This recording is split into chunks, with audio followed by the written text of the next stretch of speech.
Salut la compagnie, on se retrouve aujourd'hui pour parler de l'épisode 18 de Dragon Ball Daima, et je sens que je vais faire parler plein de rageux dans la zone commentaire, pas parce que je vais critiquer pendant 100% du temps Dragon Ball Daima, parce que sincèrement il y avait des choses positives, mais parce que je vais ébranler certaines des convictions à mon avis de beaucoup de fans de Dragon Ball, vous allez voir, parce que comme souvent en fait, il y a des choses positives et il y a des choses négatives à ressortir. Alors c'est vrai que depuis le début de Dragon Ball Daima, surtout depuis 5 ou 6 épisodes, il y a beaucoup de négatifs à aller chercher, là quand même, la balance, elle est beaucoup plus équilibrée, avec des moments qui m'ont fait extrêmement plaisir, des moments où j'ai souri, où j'ai ri. Vraiment, ça faisait plaisir, en fait, de retrouver un petit peu ce qu'on veut avoir dans Dragon Ball, en fait. Et quand je dis ce qu'on veut avoir, c'est pas forcément du combat, parce qu'il y a eu du combat, mais il y a eu des moments d'humour, il y a eu des moments qui m'ont vraiment beaucoup plu, et on va en parler tout de suite. Alors, on va commencer déjà par régler un souci, le SSJ4. C'est vraiment le truc. On attendait tout ça, sincèrement. Je veux dire, tu fais un synopsis dans lequel tu dis en gros j'ai pompé sur Dragon Ball GT. C'était le synopsis, hein, clairement. Hein, Goku qui redevient petit à cause des Dragon Ball, c'est ça. Et en plus de ça, on a eu l'interview catastrophique du responsable de la Dragon Ball Room. Catastrophique, soyons clairs. Ce qu'il dit, c'est lunaire. Ça prouve que le mec a pas compris Dragon Ball. Et après ça, même si on avait déjà de fortes suspicions, c'était sûr qu'on allait avoir le SSJ4. Et quand on a vu le titre de l'épisode qui s'appelait Réveil, si je dis pas de bêtises, bon bah voilà, Goku il finit dans l'épisode piégé dans une sorte de bulle là, tu te doutes bien qu'il va avoir un power-up. La question que je me posais, c'est comment réussir à faire ce power-up pour que ce soit cohérent avec DBS, parce que oui, contrairement à... Vous pouvez dire ce que vous voulez, leur but c'est quand même de faire un truc canon qui permettra de pas niquer trop la cohérence de DBS, et je dis bien pas trop, hein, voilà. Donc il fallait trouver un prétexte pour que Goku ait effectivement une nouvelle transfo, et que elle soit, alors cohérente, c'est peut-être pas le terme que j'emploierais, mais qu'elle permette en fait de justifier pourquoi elles s'en servent pas dans Dragon Ball Super. Et c'est fait grâce à un personnage qui est le Deus Ex Machina de Dragon Ball Daima, soyons clairs, c'est Neva. Neva, pour moi, il me pose problème. Alors, déjà, je trouve que la transformation de Goku, on va parler du physique après, on va parler de comment elle intervient. La transformation de Goku, elle a lieu, vraiment, c'est du « ta gueule, c'est magique ». Neva, il est devant lui, Goku est en PLS, il arrive, il lui donne un power-up, et avec ce power-up-là, ça va le transcender, le transformer, et il va devenir l'équivalent du SSJ4 très clairement. Et je trouve que Neva, c'est vraiment le personnage pour combler les vides scénaristiques et les vides de cohérence. Parce que ce mec, on t'explique que les Dragon Ball sont tout le temps utilisés. Donc elles sont tout le temps en pierre, enfin pas tout le temps, mais elles sont la plupart du temps en pierre justement pour éviter qu'il y ait des problèmes. Du coup lui il arrive, les Dragon Ball sont en pierre, pas de problème, on nique le scénario, on fait en sorte qu'elle le soit plus. Goma décide de faire en sorte de détruire les portails, enfin de couper les portails qui permettent d'accéder aux différents royaumes des démons. Pas de problème, c'est Neva qui les a créés, donc Neva en claquant des doigts, il les réouvre, voilà, c'est réglé, donc tout ce qu'on avait imaginé là-dessus, c'est terminé. Goma a réussi à battre Goku. Pas de problème, Neva il débarque et puis il leur donne un power-up et voilà, c'est plié. Alors les gens vont me dire, ouais mais le doyen Namek il a fait ça avec Goku, Gohan et Krillin pardon. Oui c'est vrai effectivement, mais bon ça donnait pas une nouvelle transformation et t'avais pas l'impression quand même que le doyen Namek il était là pour combler les vides scénaristiques, genre on va donner des power-up, on va faire ça, c'était juste un petit moyen de lever le P un petit peu Gohan et Krillin. Là lui il est partout là. Dès qu'il y a un truc où on se dit « Oh là là, je me demande comment la Z-Team va s'en sortir », lui, il arrive, il fait « TKT, je gère ». Ça, c'est vraiment un truc qui me pose problème. Mais en même temps, et là, c'est là que je vais me faire pas mal d'ennemis, en même temps, je trouve que résumer cette transformation à Neva te donne un pouvoir temporaire, déjà, je vous dis, ça fait cohérence, ça fait sens, parce que derrière, il n'y a pas de problème à pas le réutiliser dans Dragon Ball Super derrière. Et en plus de ça, bah, je préfère un truc où on dit bah c'est la magie qui arrive, te fais pas chier, plutôt que les explications complètement capillotractées qu'on avait dans DBGT, hein. Parce que dans DBGT, ah bah Goku il a une queue à l'intérieur de son corps, on va prendre une pince gigantesque et on va tirer comme des glandus. C'était n'importe quoi. Même, on va pas en reparler trop, c'est juste une petite aparté, mais on t'explique que le SSJ 1, 2 et 3, on essaye de s'éloigner le plus possible. C'est l'évolution des Saiyans en fait. Donc l'évolution des Saiyans, c'est la disparition de la queue parce qu'elle n'est plus nécessaire, un peu comme nous avec les dents de sagesse et tout ça, parce qu'ils sont capables d'avoir le SSJ 1, 2 et 3. Donc expliquer que le SSJ 4, c'est logique, parce que c'était l'origine des Saiyans et on revient aux bases, bah non, en fait, ça peut pas être la continuité du SSJ 1, 2 et 3, qui ont tout fait pour renier ce qu'étaient les Saiyans d'origine avec leur queue, pour arriver à ça. Surtout qu'avec DBS, qui est canon, je rappelle, contrairement à DBGT, on a littéralement eu l'explication du les Saiyans de l'univers 6 sont l'évolution des Saiyans de l'univers 7 et ils n'ont plus de queue et ils ont moins de difficulté à se transformer en Super Saiyan. Donc déjà que c'était très implicite le fait que la queue des Saiyans c'était un truc à zapper maintenant dans l'évolution, c'est pour ça qu'elle n'existe plus et que Vegeta Goku en avant plus. Mais en plus de ça, bah t'avais Dragon Ball Super qui mettait un couteau dans le cadavre de la cohérence du SSJ4. Vous avez le droit de la kiffer, la forme, c'est pas un problème. Mais en tout cas, clairement, elle avait pas de cohérence. Surtout, moi, le délire du OMG, c'est tellement puissant que ça annule le vœu de Shenron et que du coup, tu redeviens adulte, mais pas longtemps, parce que derrière, quand il va finir la transformation, il redeviendra enfant. C'était du bullshit incroyable. Je sais pas comment les gens qui ont regardé ça à 14-15 ans, quand ils étaient devant des BGT, ont pu dire « Ouais, ça a du sens, hein !» Non, ça existe pas, les gars, soyez un peu logiques. Hein. Je vous dis, vous avez le droit de kiffer, mais il faut pas non plus dire n'importe quoi pour autant. Et là, en fait, ce que j'ai aimé dans cette forme-là, parce que là, j'ai parlé un peu de la cohérence, mais ce que j'ai aimé dans cette forme-là, c'est que, alors déjà, deux choses. La première, c'est que Goku reste enfant. Ça me paraît totalement logique qu'il reste enfant. Après, c'est le but de la série, de te faire du chibi et tout ça, donc voilà. Et la deuxième chose que j'ai aimé, c'est que le corps, les cheveux, ont la même couleur que les poils sur le torse. Parce que ça, c'était vraiment quelque chose... Je comprenais pas, en fait. Je voyais pas l'intérêt. Pourquoi il a des poils roux? C'est quoi le délire avec des poils roux bordeaux, là, de la part de Goku et Vegeta, quand ils sont à SSJ4? Pourquoi ils ont des poils roux là et ils sont bruns sur la tête? C'est quoi? C'est de n'importe quoi. C'était n'importe quoi. Et là, je trouve que cette transformation-là... Alors, les gens disent qu'il y a une transfo dans Dragon Ball Heroes qui ressemble à ça, j'ai pas vu, donc je sais pas. Mais en tout cas, je trouve que ça a plus de sens, le physique de Goku dans ce SSJ4-là, que le physique qu'il a dans le SSJ4 de Dragon Ball GT. Puis en plus, il allait pas les fringues qui changent comme par magie. Ça, c'est un autre problème. Mais du coup, je trouve que c'était cool. Cette transformation-là, en fait, m'a beaucoup plu. Avec les bras de gorille, je sais qu'il y a des gens qui ont gueulé en disant « Oh, c'est disproportionné !» Je rappelle que, à l'origine, c'est quand même un truc par rapport à la forme primale, bestiale du SSJ4, même si je trouve pas ça cohérent, faut quand même respecter un peu les consignes. Du coup, le fait qu'il ait des bras un peu plus gros et tout ça, un peu disproportionné, surtout que c'est pas une erreur de proportion, les gens l'ont dit, parce qu'on voit à un moment donné, on a un focus sur les mains, et on voit les mains grossir. Donc non, c'est pas une erreur de proportion, c'est vraiment voulu comme ça, et ça fait sens. Donc ça va, ça me dérange pas trop. Bon, l'explication, enfin la queue de Saiyan qui réapparaît, ça sort un peu de nulle part, mais ça c'est pas un problème. Mais voilà, je trouve que cette forme de SSJ4, elle a du flow, elle est beaucoup plus classe que celle qu'on peut avoir avec des BGT, et maintenant je me demande un truc, c'est est-ce qu'il va la revoir en forme adulte? Faudrait que Neva refasse son délire, parce que s'il le fait pas, ça veut dire que Goku est capable de maîtriser cette forme, et qu'il peut la réutiliser, et du coup là ça créerait une incohérence avec DBS, mais je pense que c'est pas le cas. Du coup, on a eu un fight du SSJ4, bon avant on a eu le fight avec le SSJ3 que j'ai bien aimé, j'en profite, petit aparté, j'ai adoré, j'ai trouvé ça extrêmement drôle. Le moment où Majin Buu va débarquer, il va bouffer du chocolat, enfin un cookie au chocolat, ça va lui donner un power-up, enfin power-up ça va lui redonner des forces, et en fait j'ai trop aimé quand il voit Goku qui est en train de concentrer son énergie avec ses cheveux comme ça, et que lui, de lui-même, va se dire... Tu sais, il est jeune, il existe depuis 24 heures, le mec même pas. Il va sans doute se dire que le power-up est dû au fait qu'il a changé ses cheveux. Du coup, lui, quand il va concentrer son énergie, il va également utiliser le fait que c'est un corps élastique pour se faire pousser les cheveux comme Goku.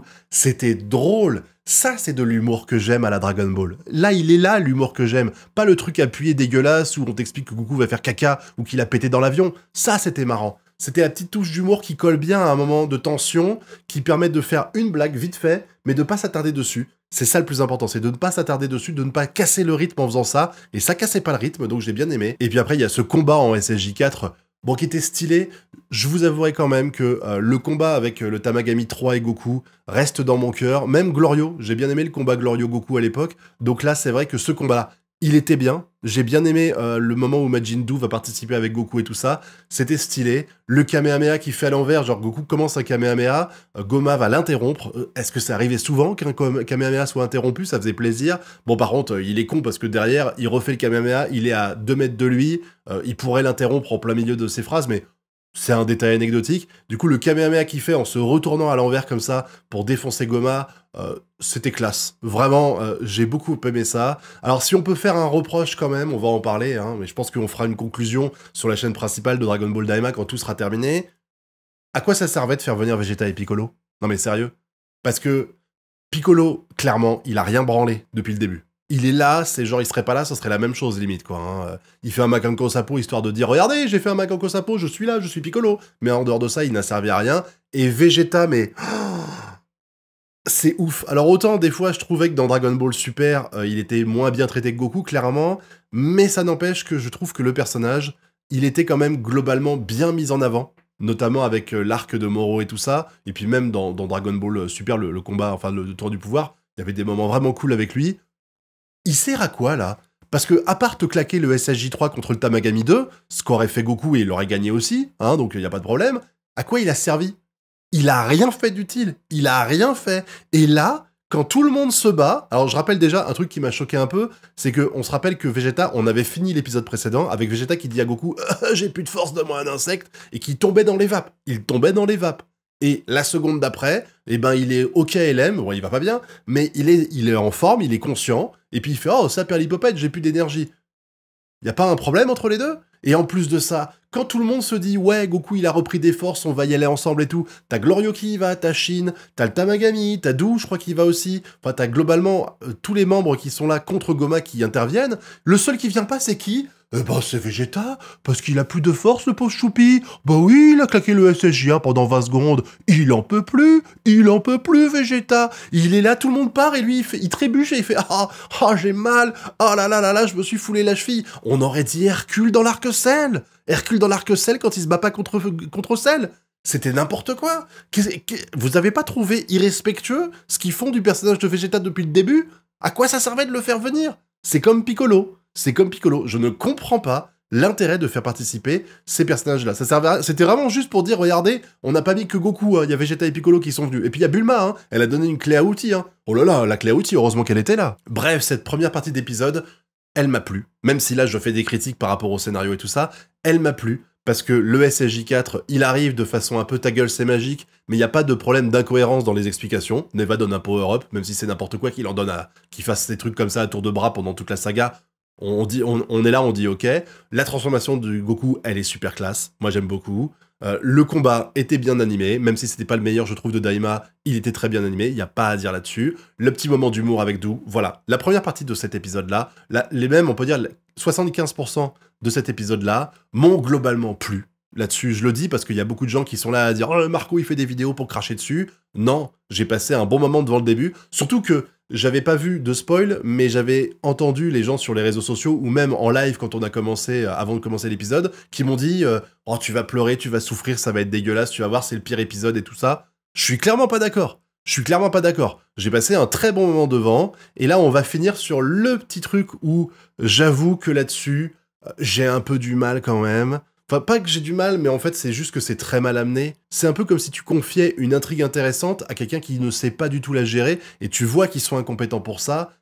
Glorio, qui va être appelé par Arinsu, parce qu'elle se dit on va profiter du fait qu'ils sont tous en train de se bastonner la gueule pour faire de moi la reine du royaume des démons. Bon, je sais pas ce que ça changerait en fait qu'elle ait une couronne sur la tête, hein, honnêtement. Je sais pas quel est le vœu exactement, parce qu'on nous parle de ça. Peut-être qu'elle veut devenir la plus puissante, bon, c'est possible, hein. Mais en tout cas, elle demande à Glorio de faire le vœu pour elle. Et là, mais vraiment, mais waouh, oh le suspense est intense. Je me demande quel vœu va faire Glorio. C'est tellement sûr à 2 milliards de pourcents qu'il a fait le vœu de faire en sorte que la Z-Team, elle retrouve sa taille originelle, d'annuler le vœu de Shenron. Parce que mais tout est fait pour te le montrer. Il est où le suspense? Ils te font croire à un suspense, genre tu vois le vœu, tu vois faire son vœu en Namek, tu vois le dragon qui va faire une sorte d'aura autour des gens, et tu te dis, oh là là, c'est terminé, et l'épisode d'après s'appelle Trahison.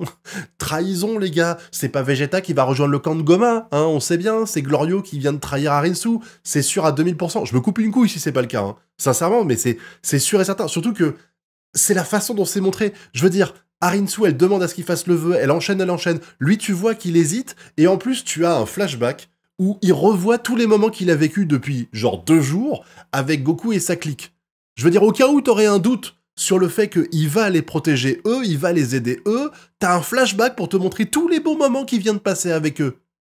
Mais sérieux? Tu peux pas laisser un minimum de suspense? Ne mets pas ça! Ne mets pas ça pour au moins qu'on se dise « Ah, on sait pas quel vœu il va faire !» Mais là, il y a aucun doute possible. Comment tu peux être scénariste de Dragon Ball et être aussi incompétent pour créer du suspense? Non mais c'est incroyable. Non mais sans déconner. Je suis sûr que même s'il y avait pas ça, on aurait dit, ouais, il a fait ce vœu-là, c'est sûr et certain. Mais le fait que tu nous montres ça avant, c'est pour niquer les 2% de chance qu'il fasse un autre vœu. Mais clairement, c'est sûr et certain, quoi. Et la question que je me pose aussi, mais cette connasse d'Arinsu, elle était pas capable d'apprendre ces 2 putains de phrases Namek. Elle dit, oh, c'est pour ça que je t'ai fait apprendre le Namek. Meuf, t'as 2 phrases à apprendre en Namek. Dragon, réveille-toi. Ou Dragon, je t'invoque, je sais pas comment la phrase est faite. Et la deuxième, c'est je veux être la reine du royaume des démons. Putain, mais même moi, je suis capable de l'apprendre en n'importe quelle langue, ça. Pourquoi t'as besoin d'une tierce personne? Mais faut être complètement con pour faire ça. Non mais sans déconner. Tout ton avenir repose sur le fait que Glorio, il a appris à parler Namek parfaitement bien, visiblement, contrairement à Piccolo, de ce qu'on comprend là, qui ne sait plus parler Namek. Il a appris à parler parfaitement bien le Namek, il peut arriver, il fait « Salut Shenron, comment ça va? T'as bien mangé hier, la famille, tout ça ?» Alors qu'elle avait 2 putains de phrases à apprendre. Mais c'est une honte. Non mais sérieux, c'est ça. Encore une fois, je suis désolé, mais le scénario, mais il vole en éclats en permanence dans Dragon Ball. C'est incroyable. Même quand tu peux créer des moments de tension, des moments de doute, tu le balayes complètement. Alors que c'était facile d'en faire un ici. C'était facile. Mais bon, on n'est plus à ça près. De toute façon, là maintenant, la question qu'on se pose, c'est qu'est-ce qui va se passer? Là, j'ai vu les gens sur Twitter dire « Oh, on va avoir un Goku SSJ4 au prochain épisode ».